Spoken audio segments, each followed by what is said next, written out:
احمد علی کی کہانی غلامی۔ ہرے ہرے کھیتوں میں سے بہتی ہوئی نہر کے کنارے بیٹھ کر دونوں دوستوں نے اپنے ساتھ کی چائے پی، پھر نہر کے ٹھنڈے پانی سے منہ ہاتھ دھو کر گھاس پر پاؤں پھیلا کے بیٹھ گئے۔ دور دور جدھر نگاہ دوڑتی تھی کھیت لہلہا رہے تھے، ہوا ان میں سے تیزی سے ہوتی ہوئی سائیں سائیں کرتی نکل جاتی تھی اور گیہوں کی بالیاں خوشی اور جذبے سے اپنے سر دھننے لگتی تھیں۔ صاف شفاف نیلے آسمان پر ایک آدھ بادل کا ٹکڑا امید کی طرح چمک رہا تھا۔ ہر چیز میں ایک رومانی کیفیت تھی اور زمین سے بشاشت کا نغمہ پھوٹ رہا تھا۔ ایک دوست نے کہا، یہاں سے تو اٹھنے کو جی نہیں چاہتا، یہی جی چاہتا ہے کہ فضا کا جزو بن کر یہیں رہ جاؤں۔ دوسرا بولا، وہاں بہت نایاب جگہ ہیں، لیکن ایک طرف یہ قدرت کے کرشمے اور دل فریبی اور دوسری طرف وہ غربت اور گندگی جس میں بیچارے کاشتکاروں کی زندگیاں گزرتی ہیں۔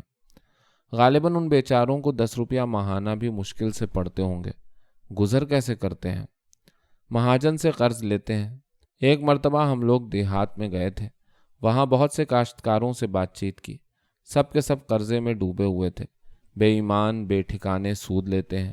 ایک تو لگان دینا پڑتا ہے، دوسرے سستا زمانہ ہے، مشکل سے ان کو 5 یا 6 روپیہ مہینے کا اوسط پڑتا ہے۔ کاشت کی آمدنی کا زیادہ حصہ تو لگان میں چلا جاتا ہے، کچھ دودھ گھی سے کما لیتے ہیں، لیکن میاں کتنا کما سکتے ہیں، بس کسی نہ کسی طرح پیٹ بھر لیتے ہیں۔ ادھر دوسرے ملکوں کے کسان ہیں، ولایت میں کسانوں کے گھر جا کر آنکھیں کھلتی ہیں، کیسی صفائی اور سلیقہ ہوتا ہے۔ وہاں تو ہم ہمیشہ چھٹی کے دن دیہات میں چلے جاتے تھے، کسی کاشتکار کے ہاں جا کے چائے پی لی، اتنی لاجواب ہوتی تھی کہ کچھ ٹھکانہ نہیں۔ اور ہمارے ہاں چائے تو درکنار، بیچاروں کو سوکھی روٹی بھی مشکل سے میسر آتی ہے۔ دوسری طرف ہم لوگ ہیں، چین کی بنسی بجاتے ہیں۔ دنیا میں کتنی ناانصافی ہے۔ جب وہ نہر کے کنارے سے اٹھے تو سورج غروب ہو رہا تھا، آسمان پر شفق نے رنگ بکھیر دیے تھے اور اس کے رنگین عکس نہر کے پانی میں نہایت دلکش معلوم ہوتے تھے۔ دونوں نے آخری مرتبہ چاروں طرف نگاہ اٹھا کے دیکھا اور پھر سڑک کی طرف روانہ ہو گئے۔ جب وہ اپنی موٹر میں بیٹھ کے چلنے والے ہی تھے تو سامنے سے ایک گنوار عورت آتی دکھائی دی۔ اس کی عمر کوئی 50 سال ہوگی، اس کے چہرے پر جھریاں پڑی ہوئی تھیں اور وہ ایک بڈھی گائے کی طرح دبلی اور سوکھی تھی۔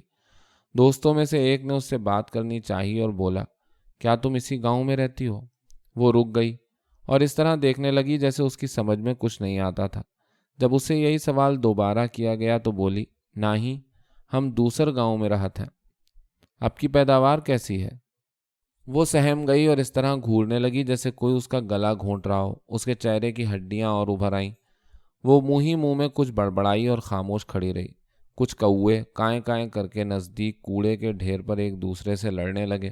ایک سیاہ کتا جس کی سخت اور سفید کھال کھجلی کی وجہ سے قریب منظر معلوم ہوتی تھی، اپنے بڑے بڑے دانتوں سے اپنے پٹھے کو چباتا ہوا گزرا۔ اس عورت کے چہرے پر ایک قسم کی بھیانک افسردگی عیاں ہونے لگی۔ اس کی آنکھوں میں آنسو ڈبڈبا آئے اور وہ ذرا خوف زدہ سی ہو کر بولی، ہم تمہار بات سمجھت نہیں، میرا مطلب ہے آپ کی فصل کیسی ہوتی ہے، اچھی ہے نا؟ وہ بالکل حقیر اور ناچیز معلوم ہوتی تھی، اس کے چہرے پر صرف کھال اور ہڈیاں دکھائی دے رہی تھیں۔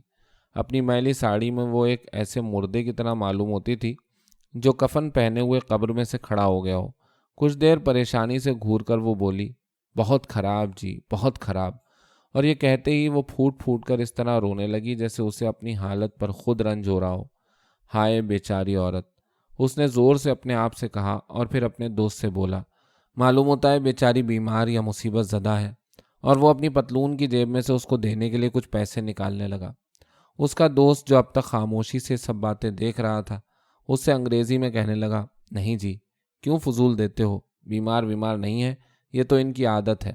یہ لوگ اتنے عرصے سے بادشاہوں اور زمینداروں کے ظلم اٹھاتے چلے آئے ہیں کہ کبھی سچ نہیں بتاتے۔ وہ سمجھتے ہیں کہ اگر یہ کہہ دیا کہ کاشت اچھی ہوئی ہے تو زمیندار ان سے زیادہ وصول کر لیں گے۔ ان غریبوں کو دھوکہ بھی بہت دیا گیا ہے۔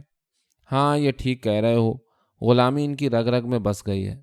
اس کے اثر کو دور کرنے میں بھی عرصہ لگے گا، لیکن اس بیچاری عورت پر بڑا ترس آ رہا ہے۔ نہیں میاں، اب بہت دیر ہو رہی ہے، چلو۔ اور یہ کہہ کر اس نے موٹر چلا دی۔ اس کے دوست نے آہ بھری اور پیچھے مڑ کر دیکھا، وہ عورت ابھی تک کھڑی ہوئی اپنی ساڑی کے دامن سے اپنے آنسو پونچھ رہی تھی، پھر یکایک